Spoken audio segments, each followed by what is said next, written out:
Hello guys, welcome to my channel.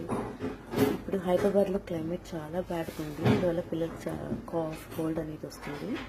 So నేను ఈరోజు మా ఇంట్లో ఉండే ప్లాంట్స్తో కషాయం చేయబోతున్నాను. సో జింజర్, ఓమవల్లి ఆకు 2, ఇది మింట్ తులసి, క్లోవ్ తులసి, కర్పూర తులసి,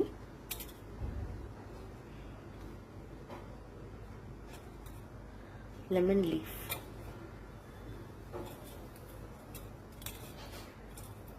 లెమన్ గ్రాస్,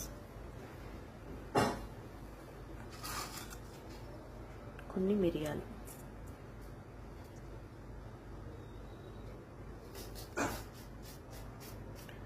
జస్ట్ టేస్ట్ కోసం కొద్దిగా